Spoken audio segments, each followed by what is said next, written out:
Welcome to Talk Across America. I'm Doug Miles, and we're here in beautiful Sarasota, Florida.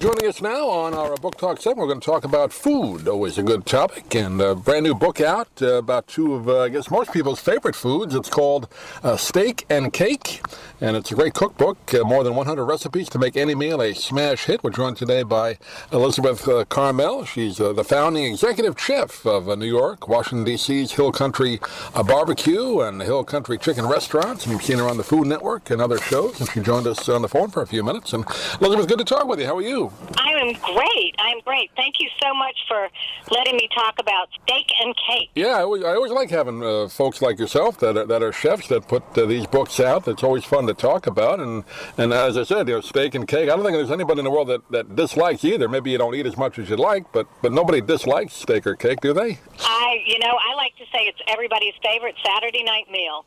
That's it, yeah, or any of the day of the week, but... Right, exactly. Our house, we always had... Go ahead, I was going to say, at our house, we always had, the main meal, which included steak a lot, and we always had dessert, which included cake a lot. So you got to have dessert when you have food, when you have dinner. Yes, you do, and this book is really about celebrations. I mean, not only are we celebrating two of the happiest foods on earth, steak and cake, but we're also, it's about celebrating with friends and family and, whether it's a milestone like a birthday or whether it's an average weeknight where you just feel like, you want a little bit of a treat.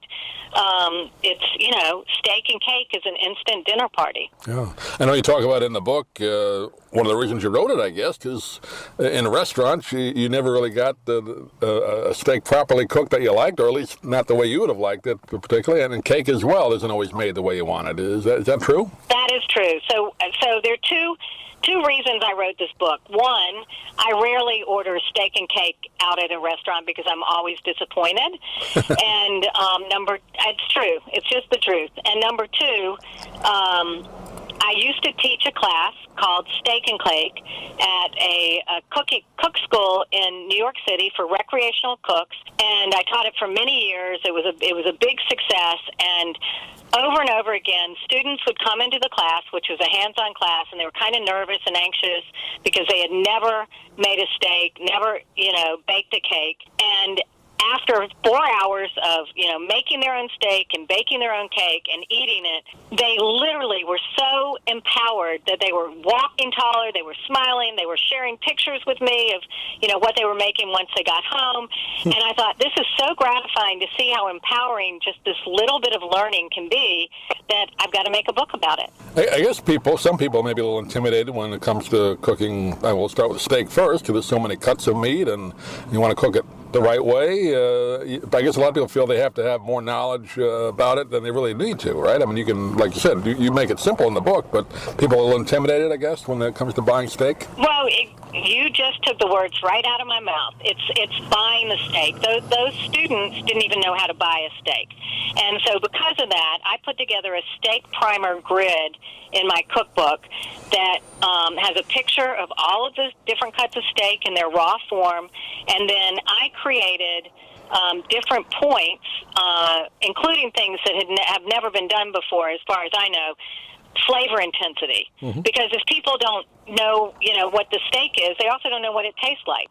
So I'm letting them know what the flavor intensity is, what the texture is, any defining characteristics or where it's from in the animal, and as well as a price guideline, because I don't want people to choose a recipe because they like the way it looks in the picture in my book and not have an idea of what that's going to cost, because steak can be expensive, but there's an economical way to make every single steak in this book, and that is you do not need one steak per person. You buy the thickest steak that you can get, 1.5 to 2 inches, and then slice that steak and serve it to people sliced. You don't have to, get a steak for every single person. Right. And I guess finding I don't know if people go to the private butchers or, the butcher store anymore. People, I guess, tend to buy their meat at, the larger food stores. But those stores have butchers too, right? So don't be afraid to ask them for help, right? Exactly. Those stores do have butchers. I am a big advocate in getting to be friends with your butcher because they can give you tips and they can also, cut the meat exactly how you want it. The other thing is if you're buying all your meat at a grocery store and you don't know what to buy, I learned when I was writing this book that there's an organization called Certified Angus Beef. There are lots of organizations with the word Angus in it, but it's Certified Angus Beef, and they are actually a quality organization of small ranchers. I thought it was just a marketing story, but it's not. It actually is a group of small ranchers, and it's all about the best quality. So that steak is always at a high choice or a low prime, and so if you don't have a butcher and you don't know what to buy, look for that sticker that says Certified Angus Beef, and you're getting good quality meat. Yeah, good tip there. Let's talk briefly about the other part of the book, the cake part. And again, that's so wide open, and the choices there. And you give a lot of great recipes in the book. Again, that's another thing, though. I think people may be a little intimidated. Well, I don't know how to bake a cake. Our mothers and grandmothers did that, but is anybody teaching people how to bake cakes anymore? So it's another thing you have to really kind of.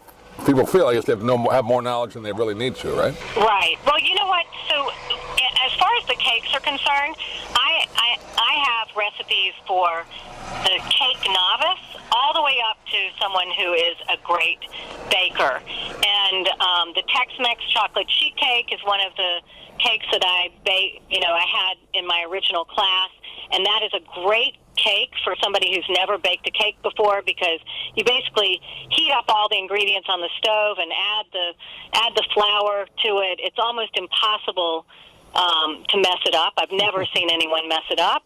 And then when it's done, it's baked in a sheet pan, and so it's very thin. You put the glaze on when it's warm, so that helps it spread super easily, and it is the most delicate but intensely flavored chocolate cake with this tender crumb. And once you make that, you are ready to be a baker, because it will suck you in because you did such a good job. It's from scratch, and it is so delicious. The other great thing is, depending on the size of the slices, you can make that to serve 16 people, or literally you can get 60 small squares out of it. So it's great for a crowd. Yeah, you're right. A good point there. You make the simpler one, and then it gives you confidence to move ahead. So I guess that's what cooking is. You start simple and move ahead. But good tips there. Well, you have some great recipes in the book, and again, it's for not necessarily. You don't have to be an experienced cook or baker. Obviously, you can start out not knowing much, and you get some great tips on buying the meat, and of course cooking it as well, and baking the cakes and the ingredients. Steak and Cake: more than 100 recipes to make any meal a smash hit is the full title. We've been talking with Elizabeth Karmel today. Elizabeth, do you have a website you want to direct people to? I do. It's ElizabethKarmel.com, Karmel.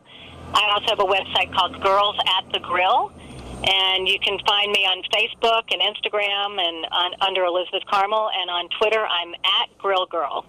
Great. Elizabeth, pleasure talking to you. Hopefully we can do it again, and thanks for being with us today. I would love that. Okay, thank you so much for loving my book.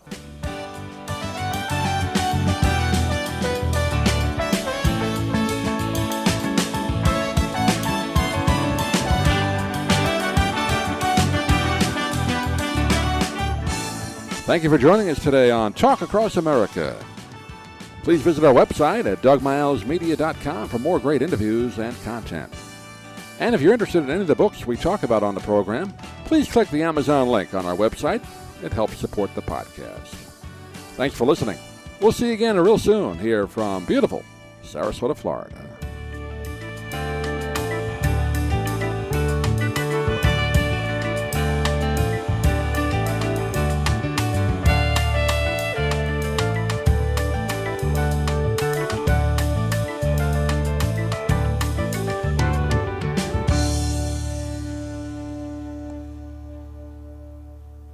I'm Stan Brock.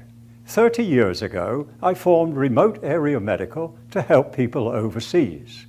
But then we found generations of families in America isolated by poverty from the health care they need. Together, we can take dental, vision, and medical help to 1 million adults and their kids, right here at home in the United States of America.